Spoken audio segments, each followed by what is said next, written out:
Hey, everybody, welcome to the Soccer Sharps, a soccer betting podcast. And in today's episode, we are breaking down both semifinals for the Club World Cup, giving out all of our best bets, all of our picks at the end of the show. And we're just coming off of a very disappointing USMNT loss in the Gold Cup final against Mexico. So we'll touch on that as well. Thanks for checking us out and stick around. Martial, Herrera.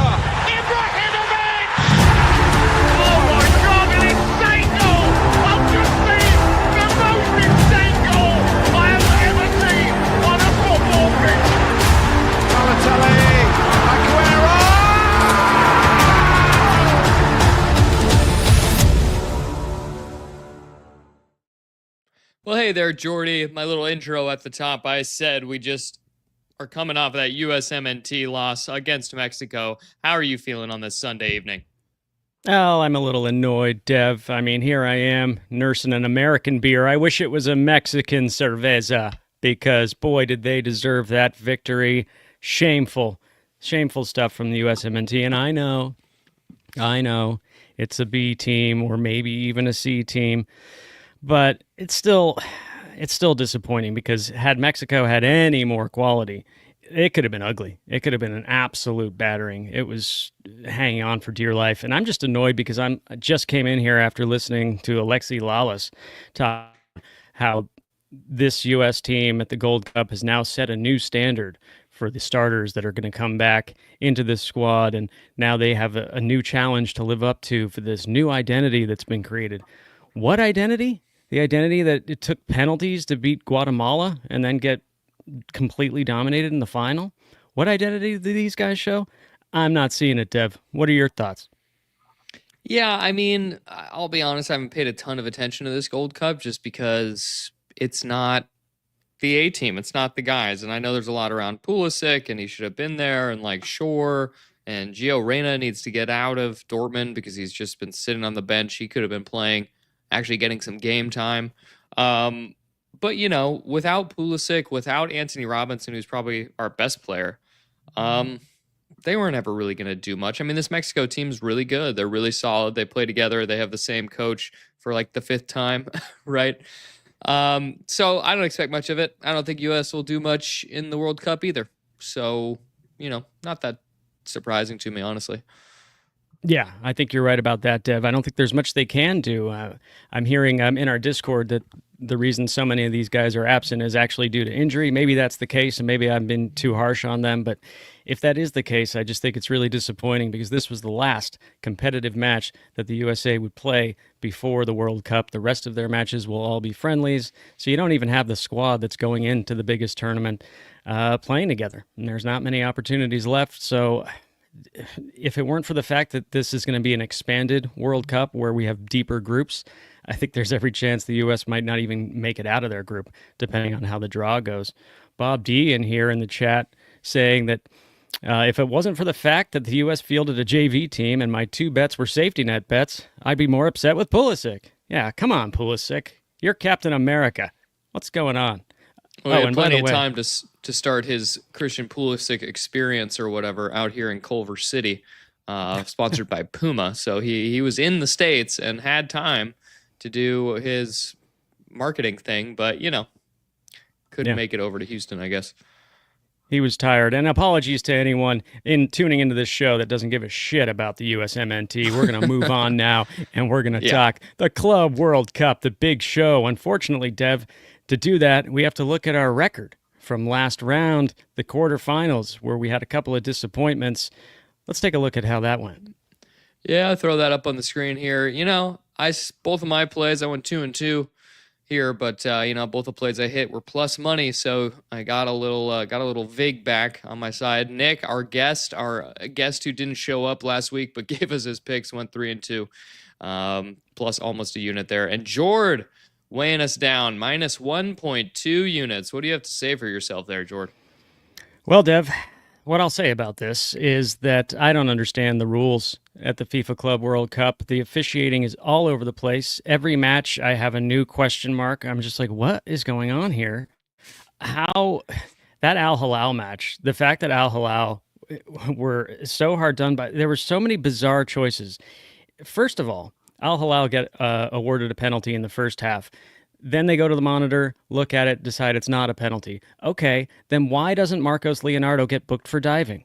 Because later in the match, Koulibaly goes down in the box. He gets booked for diving, even though there was contact. It's like they're making up the rules as they go along.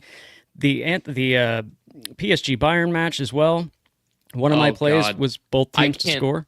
I can't believe Anthony Taylor is still allowed to referee games. I'm always shocked when I see him. He's had so many controversies. He's clearly crooked in some way, right? Something's going on there, and he keeps reffing these games. I mean, get Michael Oliver. At least he's like the English referee who's competent. Like, what the fuck is Anthony Taylor still reffing these games for? It's crazy. I'm with you, Dev. I mean, we're less than a year removed from him saying that it wasn't a penalty when Mark Cucurella had that handball against the Germans in what was that competition? The Euros. So Yeah. that was bizarre. And now here he is punishing the Germans again. How he didn't even look at that challenge from Donnarumma on Musiala, who's put Musiala out for 5 months now with a broken fibula. How he didn't even look at that or like ask VAR to review it. I guess because it was so upsetting and it was right at the edge of halftime. They just said, let's get into the locker room. But then, the penalty that were giveth and then taketh away at the end. Very rarely do you see that penalty given on the field and then they ask him to go to the monitor and overturn it. It's happened a couple times now at this tournament. I guess the standard is different. But yeah, Bayern should have had a goal there. And then I would have been at plus money. But they had the ball in the back of the net a couple of times. They were offsides a couple of times and then had that penalty taken away at the end. So unlucky there, but our overall tournament record, Dev, if you throw that back up on the screen here, and I'll read it for those listening on the podcast version, our combined tournament total, 29.5 wins, 33 losses, and 3.5 pushes. So we're only minus 0.19 units down. We have a good round in these semifinals, Dev, and we're making money on this tournament. Yeah, George. Well, we do have 2 semifinals coming up, and of course the final still to be played as well. So let's jump into the first one here. This one kicking off on Tuesday. Both of these games playing at East Rutherford, New Jersey at MetLife Stadium. Also will be hosting the final. So no more travel for these teams. They're here in, I guess, New Jersey, hopefully New York. Hopefully they, travel back and forth there. And these kicking off at 3 p.m. local time. So one of the hottest parts of the day over there. And if you look at the forecast, this is an open top stadium. Rain all 3 days. So we're going to see if there's some delays, some lightning in the area, that kind of thing, or if it's raining and maybe it'll cool the players down. We will wait to see. But this first match on Tuesday, it's Fluminense against Chelsea. This one sees Fluminense as 3/4 of a goal underdogs plus 0.75, and the total is set at 2.25. George, Chelsea minus 300 to advance in this match. But can they get it done in the 90 minutes, minus 143? They were able to squeak by against the other Brazilian team, Palmeiras. And, of course, Estevao scored against his future team. So that was kind of a fun little thing to happen. And Fluminense taking care of business against Al Hilal. So what do you think about these two matching up? Chelsea playing their 3rd Brazilian opponent of this tournament. Yeah, really mixing it up with the Brazilians here. And the captain and center back for Fluminense is their former captain himself, Thiago Silva, so that'll be an interesting wrinkle there. But, Dev, ultimately, while I haven't been entirely impressed by Chelsea, they seem to get through these tests pretty well. I think Maresca has made good changes when needed. They've been hard done by some stupid decisions by their own players, frankly, getting yellow cards when they don't need to and then getting suspended for matches or straight reds. Outside of those sort of idiotic mistakes that they're making, they have looked pretty complete, and I think they would have looked a little better last round had Reece James not been injured in the warm-up. I think he was going to play in midfield. I think that because Malo Gusto was also in the starting lineup, so I assume he would have been at right back, meaning Reece James was in the midfield, and I would have liked to see that because I think he's a really good player inside the midfield like that. Of course, we know his quality on free kicks. I don't know why I'm going on about him. He's hurt. He's not going to play here. So, look, I'm not convinced by Fluminense. I talked about it last time. I think they kind of get lucky in some of these matches. I'm trying not to be too reactionary based on the fact that I had Al Hilal as a pick in the last round, and I was really annoyed with some of the decisions that went against them. I thought they had the quality there, and I just said to myself, well, I can't wait to fade Fluminense next round because I don't think they're as good as they seem getting through these tests. I think Chelsea have far more quality. Obviously, the market agrees with me here looking at the prices. But, Dev, the one thing I cashed in the last round was Chelsea to win the corner handicap, and they won it emphatically, making that 4 out of their 5 games now that they've won the corner handicap. So I'm going back to the well here. I think they get the most corners in this matchup as well, whether they're pushing to score the first goal, whether they're trying to equalize, or whether they've fallen behind. I see them dominating possession in this match, and that tends to lead to corners. So if it ain't broke, don't fix it. Chelsea would have the most corners, but that's too short, Dev. I got to add something to it, so I'm just going to take Chelsea to advance. Put those together, you get a nice symmetrical plus 100 even money. Yeah, that's nice, Jordan. It's so nice. In fact, I'm telling you, I'm taking the same play. I was looking at maybe doing the Chelsea team total here. Maybe they get a couple of goals, but I will say Fluminense statistically in defense for this tournament have been quite good. They have the second best XG conceded per match, only behind Paris Saint-Germain, and 3 clean sheets through their games. So pretty good defensively. And, this is basically going to set up exactly like the Palmeiras game.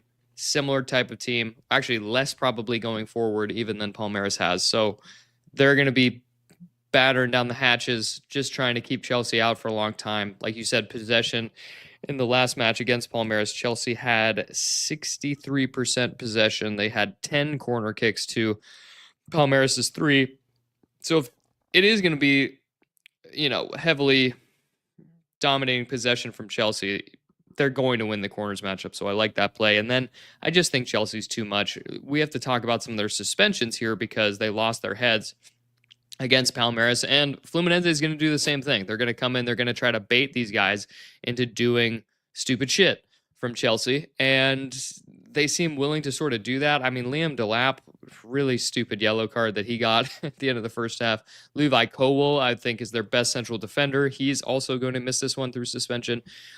So it's not nothing, but it's Chelsea, and they just have so many guys. They bring in Joao Pedro from Brighton in the middle of this tournament. He barely even knows the guys' names on his team, and he's probably going to start up top for them unless they bring in Nicholas Jackson again after his suspension. So what are they going to do up top? I don't know. It doesn't really matter because they're going to have so much of the ball here anyway. Moises Caicedo will return. That's a big addition for them, breaking up counterattacks from Fluminense. And look, I would love to see Fluminense do this. I think FIFA would love to see Fluminense do this.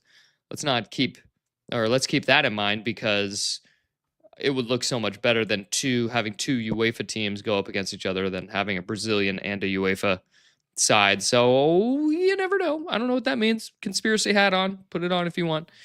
But I still think Chelsea will have too much and be able to get through here. Yeah, do we know? I'm going to pull it up right now. I'm wondering if we know who the referee for this match is going to be. I tried to look it up. I didn't see it on Sofa. It hasn't been assigned yet. Yeah, probably not. That's okay. It would be interesting if we see Anthony Taylor run, people, cash out all bets. But yeah, Dev, I agree with that analysis there. And there was something while you were talking that I thought about, but just Joao Pedro. I thought he looked good. I thought he looked bright. I agree with you. I think he probably does get the start. Jackson just kind of a liability with discipline lately, or maybe Maresca wants to show him that he's still his guy and give him a chance, don't let me down kind of thing. And then Pedro comes on as the sub because they won't have Liam Delap, as you mentioned. So interesting to see, but as you say, I don't think it will matter in terms of our bets.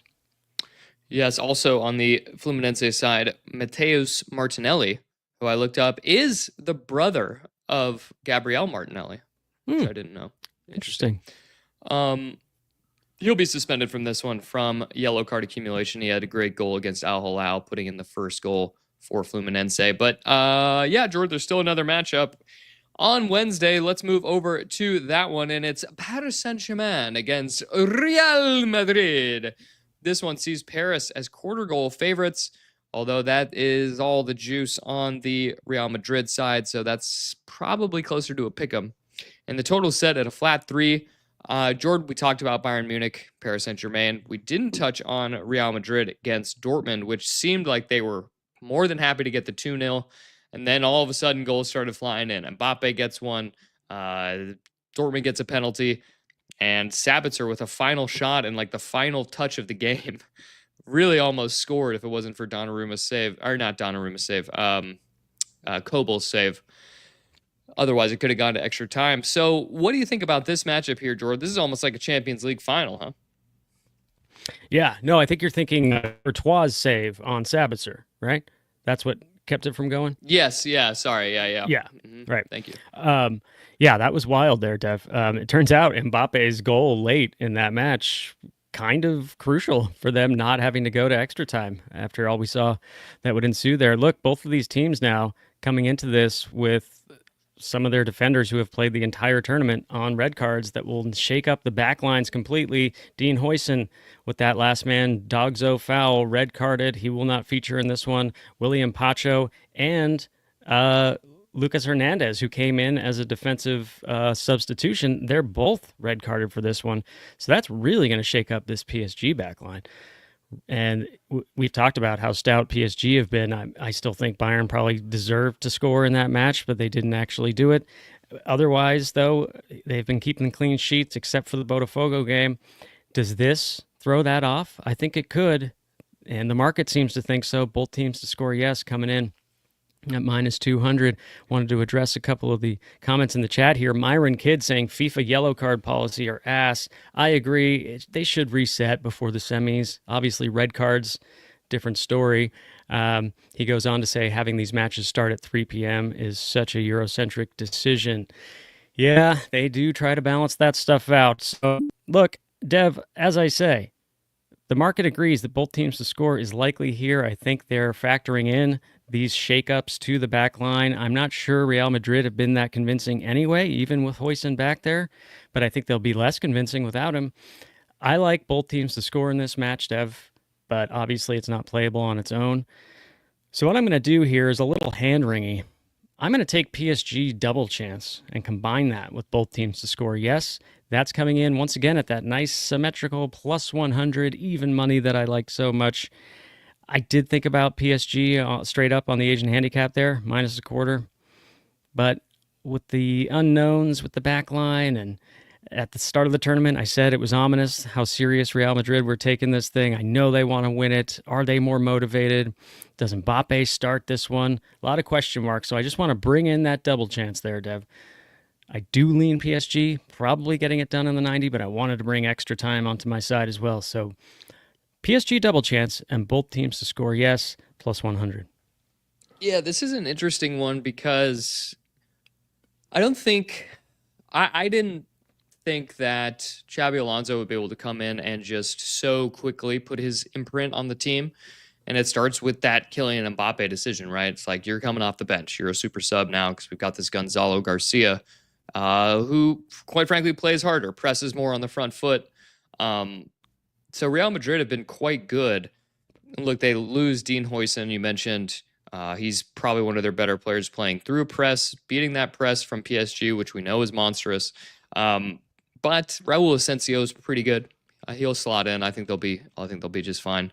I think this could be a really exciting match, right? This could be end to end. I think it probably should be. I think the Paris Bayern game was like the best match we've seen so far in terms of just like quality happening out there. Both teams pressing incredibly well with complex structures, getting in and out of it. Just really creative play on both ends. It was a lot of fun. Paris come away with the goals and then get their two guys sent off. And I think Pacho is going to be a big loss for this one. They also have, so who are they going to start here? I have it right here. So they'll bring in, Beraldo, right? Who is a younger guy. I think he's only 20. Doesn't have a ton of experience, but hopefully this will be a big test for him. So hopefully he can stand up to it. I picked PSG to win this thing at the very beginning of the tournament. I don't think I've seen anything to make me change my mind, but I do think this will be a close match. So I'm hesitant to get inside that PSG plus 130 on the money line just to win the game outright. I think is pretty good value.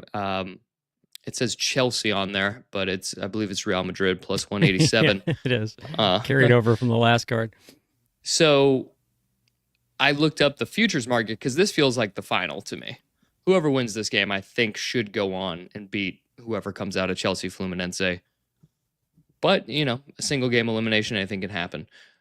So you could look at the futures market, right? But it's the same price as the money lines. So PSG is about 130 to lift the trophy. Chelsea about Real Madrid plus 187. And then it's Chelsea, and then it's Fluminense. So I'm just going to go with the PSG team total here, minus 120. We saw Dortmund get on the board twice against Real Madrid. Yes, one was a penalty, but they troubled them. If they had been a little more brave, if they had fed more balls into the box for Guirassy, I think they could have done a little better in that match. I was a little disappointed how they showed up for it. So PSG just to score twice, minus 120. They've done it in nearly all their games this tournament. The shakeups in the back line make me think that maybe there'll be some miscommunications. And I mean, Paris are just so dangerous. Both teams are dangerous. I could see a lot of goals in this one. I could also see it going completely cagey, at least in the first half. So that's another thing to think about here too. But Paris seem to always get on the board twice, so I'm willing to take them to do it again here. Yeah, that's fair, Dev. We saw, even though it shouldn't have been, it was, not many goals in Bayern PSG at the start of it. For the first half, I think was 0-0, right? And then PSG got 2 goals in the second half. So, yeah, certainly could happen. I wouldn't want to play the over 3 there. I'll tell you that. If I had to pick one of those, I'd go under 3. But yeah, I certainly think you mentioned how that Bayern PSG match was probably the best of the tournament. I don't think I've seen a team, at least since the turn of the calendar year, since the start of 2025, I don't think I've seen a team put PSG in that position where they're playing the ball long. I couldn't believe it. Donnarumma just taking goal kicks long. They're knocking it long, not playing out of the back, which I thought was like mandatory for Enrique. So props to Bayern for making that happen. I really hadn't seen that before. Maybe they just put something on tape that's going to help Xabi Alonso and this Madrid team affect that. We'll see. But yeah, I'm just backing there to be goals at both ends here. But probably the quality of PSG wins out, at least as far as extra time. Yeah, right on, Jord. So that's going to be it for us. But before we get out of here, there's something we got to do. We do indeed, Dev. And I'm just rereading Myron Kidd's comment here. I think I misunderstood it the first time. Having these matches start at 3 p.m. is such a Eurocentric decision. Yes, I see. Because, 3 p.m. on a Tuesday and a Wednesday in the host country, most people are working.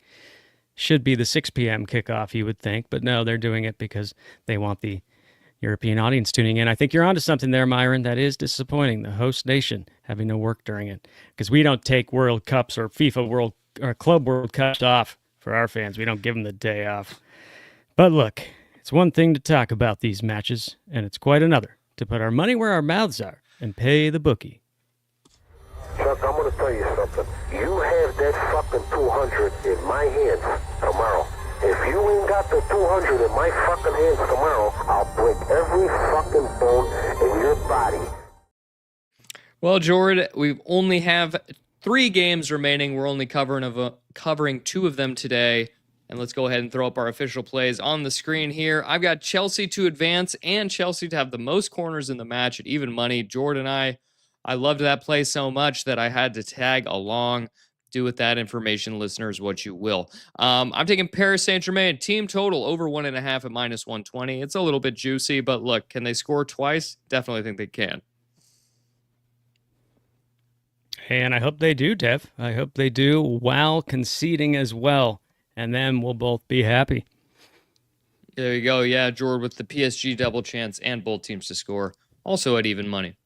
That's going to do it for us, guys. If you made it this far, thank you so much. Please give us a like, a follow, a subscribe, all of those things across all platforms. Really trying to grow this show. You can jump into our Discord if you want to get more plays, especially on things like the Women's Euros, which we won't be covering in podcast form, but there's plenty of chat going on for all kinds of bets happening in this summer of soccer. Jord, any last words for the people?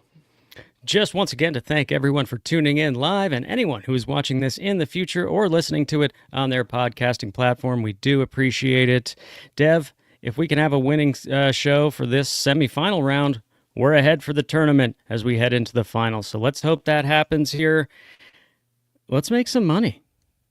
Let's make some money. Martial.